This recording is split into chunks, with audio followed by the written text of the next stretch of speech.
সিরাজগঞ্জের সাবেক এমপি আব্দুল আজিজ জামিনে মুক্তি পেয়ে কারাগার থেকে বের হয়েছিলেন। কারাগার থেকে বেরোতে না বেরোতেই তার উপর হামলে পড়ে মব, দুর্বৃত্তরা, ক্রিমিনালরা।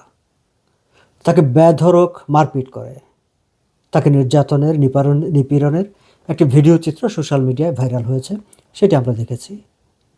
পত্রিকায়ও এ নিয়ে খবর হয়েছে।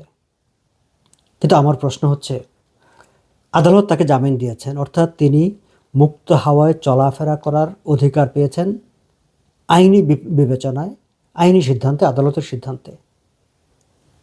এবং রাষ্ট্রের দায়িত্ব, সরকারের দায়িত্ব তাকে নিরাপত্তা দেওয়া। তাহলে তিনি ঠিক আদালতের সামনে আক্রান্ত হবেন কেন? যারা তাকে আক্রমণ করেছে দে আর ক্রিমিনালস। যে কাজটি হয়েছে সেটি ক্রিমিনাল অফেন্স। এই ক্রিমিনাল অফেন্সের কারণে এই ক্রিমিনালদের তো অ্যারেস্ট করার কথা, অ্যারেস্ট হওয়ার কথা। এখন পর্যন্ত তাদেরকে কেন গ্রেফতার করা হলো না? তাদেরকে আদৌ গ্রেফতার করা হবে? এই প্রশ্ন তো আমরা করতে পারি।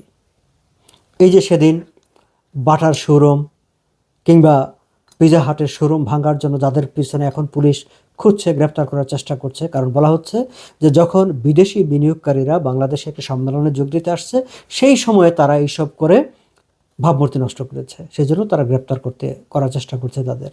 কিন্তু এই যে ঘটনাটি, একজন সাবেক সংসদ সদস্য, একজন পলিটিশিয়ান, তিনি পেশার ডাক্তার,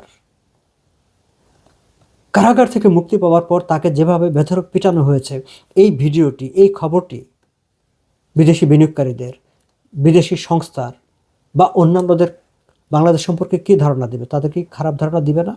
সেটি নিয়ে কি সরকারের মধ্যে কোনো চিন্তা নেই?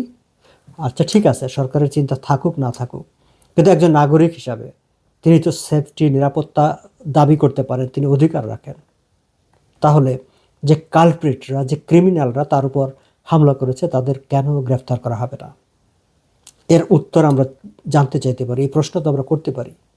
আমরা চাইব অনতিবিলম্বে এই মব বন্ধ করা হোক।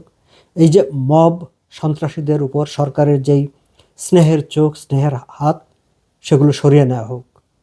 সারা দেশের সব মব সন্ত্রাসীদের, ক্রিমিনালদের, কালপ্রিটদের আইনের আওতায় আনা হোক।